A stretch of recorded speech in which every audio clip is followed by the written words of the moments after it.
Hello, അങ്ങനെ finally bromance എന്ന ചിത്രത്തിൻ്റെ ഒഫീഷ്യൽ റിലീസ് തീയതി ഇപ്പോൾ പുറത്തുവന്നിരിക്കുകയാണ്. ആ ഒരു അപ്ഡേഷനാണ് ഇന്നൊരു വീഡിയോ ഭാഗത്ത്. വീഡിയോയിലേക്ക് മുൻപേ വീഡിയോ ലൈക്ക് ചെയ്യുക, ചാനൽ സബ്സ്ക്രൈബ് ചെയ്യുക. ജനുവരി മാസം ഇനി ധാരാളം ചിത്രങ്ങൾ അങ്ങോട്ട് OTT റിലീസ് ചെയ്യും. നമ്മുടെ ചാനൽ ഭാഗം പരിശോധിച്ചാൽ നിങ്ങൾക്ക് കാണാൻ വേണ്ടി സാധിക്കുന്നതായിരിക്കും. അർജുൻ അശോകൻ, മഹിമ നമ്പ്യാർ, മാത്യൂസ് എന്നൊക്കെ പ്രധാന കഥാപാത്രങ്ങളായി ഇനി വരാൻ പോകുന്ന ചിത്രമാണ് ബ്രൊമാൻസ്. എല്ലാ സിനിമാ പ്രേമികളും ഒരേപോലെ ചിത്രത്തിൻ്റെ ഓരോ അപ്ഡേഷനും അറിയാൻ വേണ്ടി ഏറെ ആകാംക്ഷയോടെയായിരുന്നു കാത്തിരുന്നത്. ചിത്രത്തിൻ്റെ ഫസ്റ്റ് ലുക്ക് പോസ്റ്ററിനൊക്കെ മികച്ച അഭിപ്രായം തന്നെ സ്വന്തമാക്കാൻ വേണ്ടി സാധിച്ചിട്ടുണ്ടായിരുന്നു. അതോടുകൂടി ചിത്രത്തിൻ്റെ ആദ്യ വീഡിയോ ഗാനവും പുറത്തുവന്നിട്ടുണ്ടായിരുന്നു. മികച്ചൊരു അഭിപ്രായം തന്നെ ചിത്രത്തിൻ്റെ ആദ്യ വീഡിയോ സോങ്ങിന് ലഭിച്ചിട്ടുണ്ടായിരുന്നു. ഫൈനലി ബ്രൊമാൻസ് എന്ന ചിത്രത്തിൻ്റെ ഒഫീഷ്യൽ റിലീസ് തീയതിയും ഇപ്പോൾ ആരാധകർക്ക് മുന്നിൽ പുറത്തുവന്നിരിക്കുകയാണ്.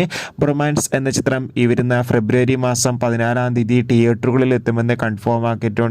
എന്തായാലും ചിത്രത്തിൻ്റെ റിലീസിനായി നമുക്ക് കാത്തിരിക്കാം. എത്ര പേരാണ് ബ്രൊമാൻസ് എന്ന ചിത്രത്തിൻ്റെ റിലീസിനായി കാത്തിരിക്കുന്നത് കമൻറ്റ് ചെയ്യുക. അടുത്തൊരു വീഡിയോയിൽ കാണും വരെ ബൈ.